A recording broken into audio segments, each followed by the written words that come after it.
UFC Fight Night 169 on ESPN Plus 27 Norfolk Benavidez versus Figueiredo took place last night, and I'll be honest with you guys, this was an amazing card. For a card that wasn't the most stacked in the world, the performances that we got were amazing. Other than one fight on the card, and I'm sure you all know what fight that is, and I'll get to it in just a second. We're going to go through the entire card, starting with the early prelims, ending with the main event, giving our reaction and breakdown to every single fight we watch, starting with the prelim opener of Sean Brady versus Ismail Nurdiev. I thought Nurdiev was going to win this fight. I was thoroughly disappointed by the fact that he was throwing flying knees against a guy who wants to grapple with him. I thought that we've learned a lot from Qatar versus Zabit in realizing that you don't throw flying knees against a guy who wants to grapple when you're down in rounds. That's retardation, Ismail Nurdiev. And it's really pissed me off, and it's changed my opinion, one, on Sean Brady, because he had a dominant top control in round 2, and it's also changed my opinion on the brain cell count of Ismail Nurdiev. I didn't like what he was doing. He seemed to be initiating the clinch against a guy who wants to take him down when he wants to strike. That's a conflict of interests. What's going on? But Sean Brady looked amazing, and now we've got another undefeated welterweight on the line. 12-0. Who's going to take his O first? We'll find out. Maybe he ends up fighting for the title soon and he's 20-0. You never know with these things. Sean Brady now 2-0 in the UFC, 12-0 undefeated record. Can't wait to see what's next for him. Moving on. Actually, what's next for him should be maybe like Diego Lima or maybe like Alex Morono. Something like that, you know? Good fights. Moving on. Elon Cruz versus Spike Carlyle. I picked Spike Carlyle to win by first round KO. And everyone said I was crazy. And they said Elon Cruz is a beast and he's too big. And Spike Carlyle went out there and KO'd Elon Cruz in the first fucking round. He is a savage. And that is that ginger anger that I needed. That's years of bullying. That's what it is. I swear to God, that's what I needed when he was coming out for this fight. I needed him to come out there and inflict those fucking school bullyings on people. And that's what he did. He's young. He completely annihilated him. He's 9-1. I like where Spike Carlyle is going. I think he's going to be a dangerous featherweight. And maybe he can take on Jordan Griffin next, who won in the next fight coming up. Jordan Griffin versus TJ Brown. Jordan Griffin gets the job done by submission in the second round. As I predicted, submission in the second round from Jordan Griffin.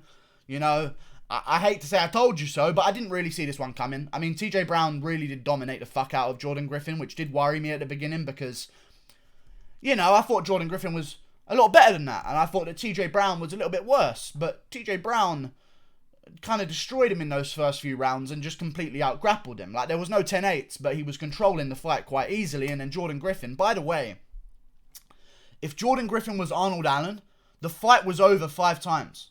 I swear to God. If Jordan Griffin was Arnold Allen, the fight would have been over 5 times. Like, the amount of front choke that he could have got in that fight, whatever that choke is called that Arnold Allen does so much, it was there every single time. And if Jordan Griffin, he was making so many mistakes. I'm sorry. I have to point it out. Like, Jordan Griffin was making so many mistakes in the grappling situation. He was favoring framing off the face with his elbows instead of fighting for double underhooks. Like, the double underhooks weren't even in. And he was framing off the face with elbows. Framing off the face with elbows is once the double underhooks are in. And you've got nothing else to do.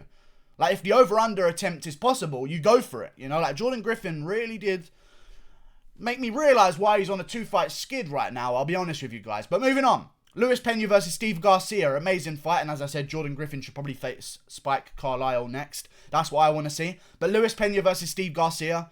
Amazing fight. It was okay. It was a good performance. I said that Luis Pena would win by decision. A lot of people were picking Steve Garcia, but they failed to realise that he took this fight on short notice, which really did fucking confuse me, to be honest with you. I don't understand. He was obviously going to gas in those later rounds, and he knew he was going to gas in those later rounds. I mean, Steve Garcia came out there at the start of every round looking to KO Luis Pena stiff. And I respect him for doing that because he knows the way he's got to win. He knows the only way he can win, and he was going for it. So I respect him for that. But Luis Pena basically just held on to the back for 3 rounds. If Steve Garcia was Trevin Giles, he would have won every round. Old James Krause getting robbed. But Luis Pena did an amazing job. He controlled the fight for a decision against a dangerous up-and-comer in Steve Garcia. As much as people didn't like the performance, he won against a dangerous guy. He did good. I like it. He took the back every time. I liked it from Luis Pena. And for next, with him, I don't know what I want to see from him next, to be honest with you. There's a bunch of guys at lightweight that are very dangerous right now. Maybe him versus Lando Venata. Just for fun. Let's see it happen. Let's see Luis Pena die. Moving on.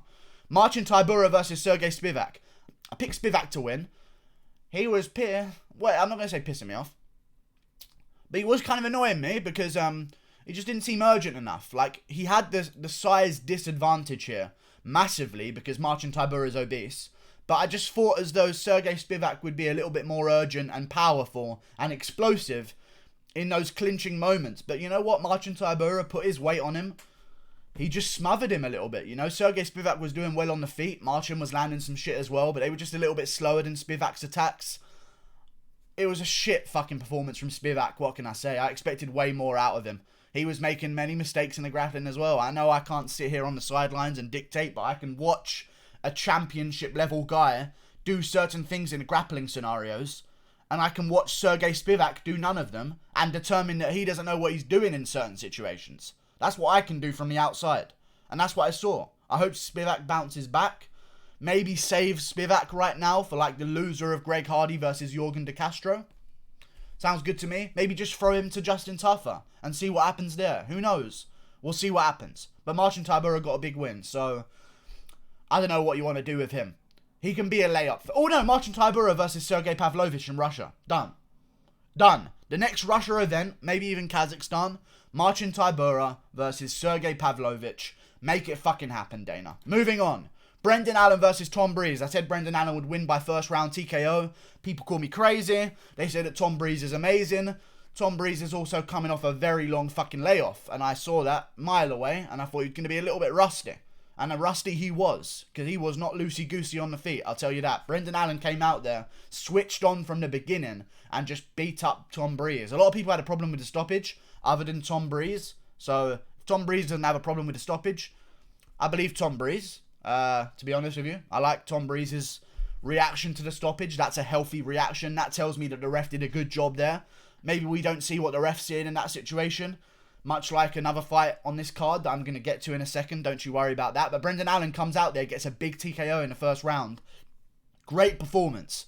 One problem is, he sounds so fucking dumb on the microphone. And I don't mean to just shit all over him here, but he does sound very fucking dumb. And that's a problem on the microphone, because I don't mean just like a little bit dumb. Like, he does sound like very slow, like, hey guys, I wanted to come out there and fight him. Like, he's just a little bit, like 1 or 2 chromosomes too many. And that's going to be a problem moving him forward, but he's marketable. Maybe he can work on his speech a little bit, who knows. But we'll see what happens with Brendan Allen.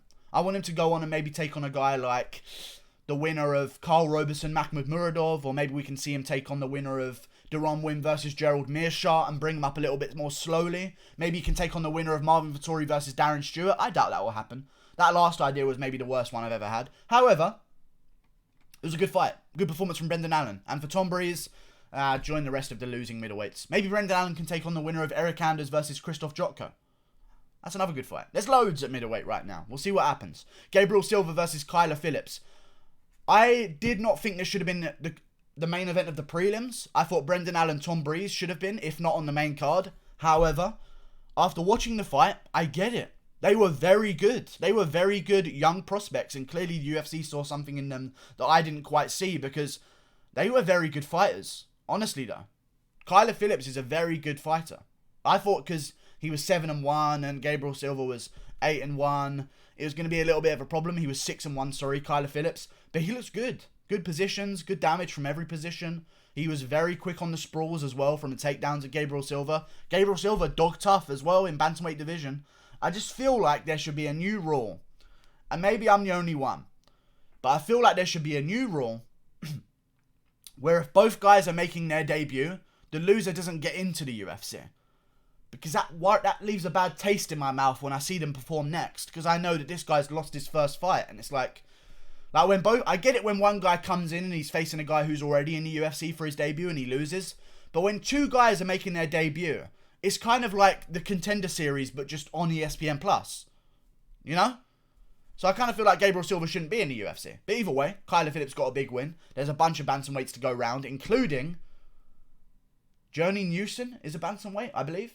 Yeah, Journey Newson's coming off a big win. You've got another guy coming off a big win in... There's another guy. It's going to come to me any second now. There's another guy who won on the same card that Journey Newson won a fight on, that I can't quite remember the name of, and it's really pissing me off, to be honest with you. But there's another guy. Look at the card that Journey Newson fought on in his last performance, and you'll see another bantamweight. Either one of them will do. Let's move Kyler Phillips up the rankings. 7-1, soon to be 8-1, hopefully. We'll see what happens. Moving on. Main card. Grant Dawson versus Darrick Minner. A little bit too close for me, Grant Dawson. A little bit too close. I don't like that. I know he got the submission in the second round. I respect that, but it was kind of because Darrick Minner got tired. And Darrick Minner's 23-11. So I really don't like that performance, Grant Dawson. And you missed weight, man. And you missed fucking weight. That really does piss me off a little bit. Really does piss me off, I'll be honest with you. There were some close submission attempts from Darrick Minner. Respect to him for even getting in there. He's 23-11. Should we keep him around? I don't know. He took it on short notice. Maybe he should just get the paycheck. And I know he got a percentage of Grant Dawson's purse, which is basically his show money on top. So he's kind of like he won. So just let him take that paycheck and go back to his other promotion. 23-11. I don't care if he did you a favour. 23-11. Let's not give him a space in the UFC. But Grant Dawson, 15-1. I don't know, man. It's just tough. That was a really... there was no way of him looking good in that performance, you know, because it was all stacked for him. He missed weight. He's came in. He's much bigger than everyone else at featherweight. The guy took it on short notice. The guy's not the best in the world. Like, unless Grant Dawson went out there and head kicked him in the first round, we weren't going to be impressed. So it's tough for him to win my approval. But Grant Dawson, nevertheless, is 3-0. So let's see a fight between him and maybe Hakeem Dawodu. Oh my god, that's perfect. Bryce Mitchell's facing Charles Rosa, which leaves Hakeem Dawodu out of the mix, out of guys that are on 3-fight win streaks. Grant Dawson versus Hakeem Dawodu somewhere in Northern America. Sounds good to me. Megan Anderson versus Norma Dumont. Oh my god, these cheeks. Holy shit, these cheeks. Norma Dumont is a saucy little minx, I'll tell you that for sure. I've never seen cheeks like it in the UFC. And I've seen plenty of them because that's all I look at in these female fights. But Jesus Christ, she was... This is different stuff. You know, this is like sideways twerking kind of style. You know what I mean? Like, there were these quality of cheeks that we were watching. And unfortunately, Megan Anderson had to turn around. But then I was alarmed to see more cheeks that were actually pretty good. But they just suffered in comparison to Norma Dumont's. But Megan Anderson's cheeks are okay. So I enjoyed the cage control very much. And I never thought I'd say that in my life about a women's division. Enjoying cage control? Who enjoys Holly Holm, Raquel Pennington? But when you've got cake like these two girls, I mean, it's very interesting, I'll tell you that. But Megan Anderson comes out there, gets a KO in the first round. Great performance. If Felicia Spencer lost tonight, which we'll get to in a second, she might have got a title shot after that. That's crazy. She's on a 2-fight win streak. One of them was bullshit. That's crazy to me. But Megan Anderson gets a big win and a big KO, and she puts the featherweight division on the map. Listen, I know we can shit on the... I shit on the female featherweight division because of the way the UFC's handled it. But if we can implement Holly Holm, Jermaine Durandamy, some of these older bantamweights into the division, we can have some fun matchups. And Megan Anderson just got a KO in the first round. I like that. Oh, no, wait. She's on a 2-fight win streak. She beat Zara Fen Dos Santos as well, who's the other girl on this card. Yeah, it was a good performance. She got a KO. Well done. Listen, if the women's featherweight division gets more KOs, everyone's going to care about it. So... doesn't matter if there's only 5 women. Keep KOing people, keep finishing girls, and we'll fucking watch. Good shit, Megan Anderson. Good performance. I enjoyed it. Is Norma Dumont the best opponent to take on a bantamweight coming up? Not really, but you know. Megan Anderson did good, I guess. Very good job. Moving on. Cutelaba versus Ankalaev. I watched it again. He was faking being hurt, referee. No punches landed on his face, or kicks. None of them landed. And what really annoyed me when I rewatched the replay... this is an absolute bullshit stoppage. The most bullshit stoppage I've ever seen in UFC history. And if you want to see my full live reaction to it almost, just after the event, go check my channel. It's probably the last video I uploaded other than this one. But that was the worst stoppage I've seen in UFC history. They're fighting each other. They're supposed to fight each other, ref. You know? Like, I don't understand what he thought this was. Why is everything going so dark all of a sudden? I don't understand why... maybe this is like the sign that the ref is like... in hell. I hope he is. But either way, like, they're supposed to be punching each other, you know? Don't step in when the fight starts. I don't get it. I actually, for a second, and even Ankalaev didn't even know who won. Ankalaev didn't know who won for a second. He was angry. Ankalaev's first emotion was anger at the referee because Cutelaba landed the last punch. And Ankalaev got span around and moved backwards. And he thought the ref had stepped in for him. And he was angry. And only once he realised that Cutelaba was angry at the ref, Did he realize that the ref was stepping in for Cutelaba? I've never seen it before. That's crazy. How can one be so retarded? Fire on the spot. Surely. This isn't a premature stoppage because you thought a guy tapped when he didn't. You know, this isn't a premature stoppage where the guy's out of it on the floor getting his head beaten in, but he was actually still defending himself a little bit and you stepped in a little bit too early. This is literally fire on the spot kind of material. I understand if Herb Dean, when he messed up Robbie Lawler versus Ben Askren. I get those mistakes because I would have made the same mistake. That's human error. This is not human error. This is retardation. No one was hurt. Cutelaba was being loosey-goosey for the fucking cameras. He was trying to lure Magomed Ankalaev into a brawl. He was literally doing this. Oh, no. He was just being loose. He wasn't even rocked. He was doing the Anderson Silva. Like, oh, no, you rocked me. Come get it. Boom, right hand. And he was going loosey-goosey. And then boom, right hand. So clear to see. I don't know how the ref didn't fucking see anything, to be honest with you. Fucking annoyed me. And you know what really annoyed me more? I've watched Magomed's fucking interview afterwards and he justifies the stoppage. You fucking snaky little cliff climber.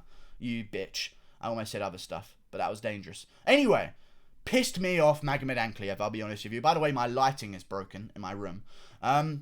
Really did piss me off with that reaction that he gave. Fingers to the crowd, which I get because they're booing you, but then backstage to justify the stoppage. You bitch. Fuck you.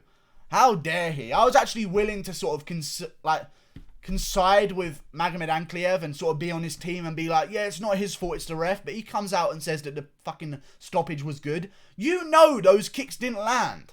You know what I mean? He was saying that he landed 3 head kicks in a row. On the arms? Yeah, that's where the brain is kept from Cutelaba, in those forearms. I get it, man. I get it, Ankalaev. Be the little cunt. 15-5 Cutelaba, and it won't be overturned. Because that's the way the sport fucking works. That was the most bullshit stoppage I've ever seen in my life. If you want to see 10 minutes of me fucking foaming at the mouth about this stoppage, you can go and watch my other video on the channel. I don't even want to see the rematch now. A lot of people want to see the rematch, but I also understand that if this doesn't get overturned, if we make the rematch, these two can't fight ever again. I almost like the storyline that these two have now. You know, the bullshit stoppage, maybe down the line, if they're both up there in the rankings, we can make it again. I don't want to waste a rematch now in hindsight, now that I'm thinking about it a little bit. But I would like to see it if it was overturned to a no contest. And I would like to see it on the main card of UFC Kazakhstan, in all honesty. I think the fight between these two guys and the names of these two guys have just gotten way bigger because of the stoppage. So there's a silver lining to every single situation, I guess. I don't know, man. I don't know what to say. It was just retardation, and he should be fired on the spot. But whatever. He won't be fired. We'll see him next weekend refereeing Israel Adesanya versus Yoel Romero. And that's what we're going to see. And it pisses me off, because he should be out of the sport for good. He should be dead, but he's not. So we're going to have to live on. There goes that referee. Fuck's sake, man. It was the most annoying thing I've seen. And whatever. Cutelaba versus someone coming off a loss, because he's technically now coming off a loss. And Ankalaev taking on someone with a win. Maybe him, Ankalaev versus Jim Crute in UFC Australia. On the main card. That's a great fight, man. Maybe Ion Cutelaba versus the loser of Shamil Gamzatov versus OSP. Or the winner. Maybe we give him a reward. Let's give him a reward. The winner of OSP versus Shamil Gamzatov. Give it to Cutelaba. Ankalaev versus Crute. That's final. Felicia Spencer versus Zara Fair and Dos Santos. I like this fight. It was a good fight. It wasn't the best of fights. Felicia Spencer's a lot better looking than I remember, I'll be honest with you guys. Zara Fair and Dos Santos is a big girl, which I did not realise at all. Because I last saw her fight Megan Anderson. Didn't realise how big Megan Anderson was, because Zara Fair and Dos Santos is a giant. But Felicia Spencer, that didn't stop her, you know. She ended up getting the takedown. And this is the funniest thing. The stoppage on this one was fucking Yamasaki levels. Like, it was crazy. This was fucking Mario Yamasaki levels. Like, it was actually dangerous. It was very dangerous. Like, Zerafan Dos Santos' face got broken in multiple places, and the ref was just sitting there watching it. Like, what are we teaching these referees? What are we doing? Especially to come right after the Cutelaba Ankalaev one. Like, are you scared of also stopping it early? Nothing can be early compared to Cutelaba Ankalaev. They threw punches at each other to start a fight, and it got stopped. step in for Spencer Dos Santos, they're getting, like, Dos Santos might die. Like, what are we doing here? He was literally watching her get her face beaten in and caved in on the ground by Felicia Spencer. Spencer did an amazing job. Great performance. I guess she's going to get the title shot against Amanda Nunes next. I assume so. I didn't really hear her post-fight speech. But if she did have one, I hope she called out Amanda Nunes for UFC 250. I don't mind it, to be honest. I'd much rather see the division marinate a bit more, but you know what? She's the top contender. She went 3 rounds with Cyborg. She got beat up for 3 rounds against Cyborg. I don't know, man. Let's give her a fucking title shot. Who cares? Joseph Benavidez. I would much rather see her versus Megan Anderson rematch, and then that one get the title shot. But either way, she got a win. Good job. First round TKO. Let's give her the title shot. Joseph Benavidez versus Deiveson Figueiredo. I actually think she stands a good chance against Nunes as well, by the way. I really do. Watching Durandamy take down Nunes at moments, and get some good moments in the grappling exchanges, I think Spencer could do very well, especially because she's a bigger girl as well. I think she could do very fucking well. Moving on. Benavidez versus Figueiredo. Tough one to swallow if you're a UFC fan, because this one ruins the fucking division. So, it's tough. Really is. However, if Figueiredo did have the belt around his waist, this is the flyweight champion I want. 18-1 is an amazing record, and if he beats Formiga, he's undisputed out of every flyweight in the world. You know, we don't have any history of Benavidez losing to... Like, we don't have any history of Figueiredo losing to Demetrius Johnson. Like, if Benavidez was champion, Demetrius Johnson could say, well, I've beat him twice, so now ONE FC has the best flyweights in the world. Figueiredo has no history with Cejudo or Benavidez. So he's like the new breed coming in. So he has no, like, preconceived opinions about him based on his previous losses. Like, he has one loss to Formiga that was close, that he could maybe avenge, which I want to talk about next, because the next guy to fight for the title is the winner of Formiga versus Moreno. Straight away, immediate turnaround at UFC 250, and they should have that on their mind, because that's what needs to happen, okay? We're going to have an all-Brazilian title showdown, Cejudo versus Aldo, Nunes versus Spencer, and then Figueiredo versus the winner of Moreno versus Formiga as the feature fight, and then we'll just figure out the rest of the card. But you give me those 3 title fights, I'm fucking watching that pay-per-view, and all of a sudden it becomes a very good pay-per-view. Even though the fights aren't the best, there's still a lot of title fights on that card, and I would watch the shit out of it happily. Figueiredo versus Benavidez. I mean, he just KO'd him in the first round. It was tough. In the second round, sorry. It was tough. Tough for Benavidez. He was wiping blood off his forehead, but again, as I said in my immediate reaction video, which you can go check out for 10 minutes, where I talk about this one, don't wipe blood off your forehead when you're in punching range with Figueiredo, you know? Like, it's like saying, oh, hey, Rumble Johnson's in punching range with me. I'm just going to comb my hair real quick. Like, you just don't... Certain things you just have to let slide. Like, you know, like the blood will trickle. It will go around your eyes. That's the way the human's formed, as I said in my other video. But, like, you don't wipe it off your forehead. It wasn't even like he was wiping it out of his eyes. Like, he wiped it. Oh, I'm bleeding. And he died. Like, it was just...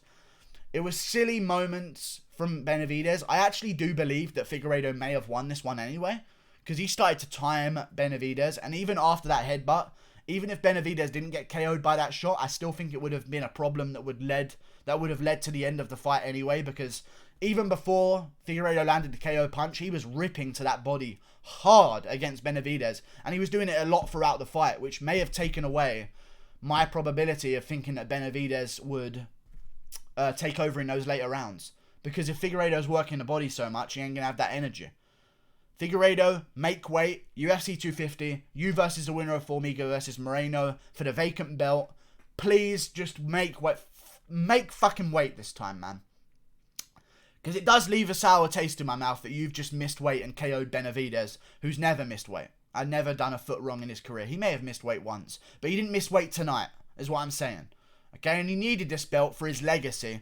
Figueiredo missed weight, came in there and bullied Benavidez around. And it kind of leaves a sour taste. I'm like Dawson versus Darek Minner kind of feeling right now. But just on a little bit of a more higher elite level. You know what I mean? I don't know. Figueiredo gets a big winner. Let's see him versus the winner of Formiga versus Moreno. That's what I want to see next. And Cutelaba Ankalaev didn't even happen. Let's just forget it happened. Okay, I want to do some little bit of hypnosis with you guys. Cutelaba versus Ankalaev didn't even happen. You know, just... forget the fight ever happened. We're going to move on. Cutelaba's coming off a win. Ankalaev's coming off a win. Let's move on. Goodbye. The whole event was good, by the way.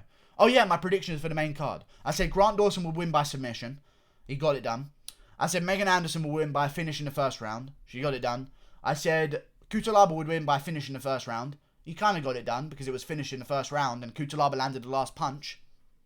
Good stuff. Felicia Spencer, I said would win by first round finish. And Figueiredo, I said Benavidez would win by third or fourth round TKO. He proved me wrong. Good job, Figueiredo. You got the job done. Great event overall. Tainted by the feature fight of Cutelaba Ankalaev, but let's move on. As I said, you got to forget about it. I know I'm still talking about it, and I'm the only one who's still hell-bent on talking about this every 5 minutes. However, we got to forget, and we got to move on. Even though it was fucking bullshit and the worst stoppage of all time. Like and subscribe. Thank you for watching. Click that button there. No, it's over here. Goodbye. See you later.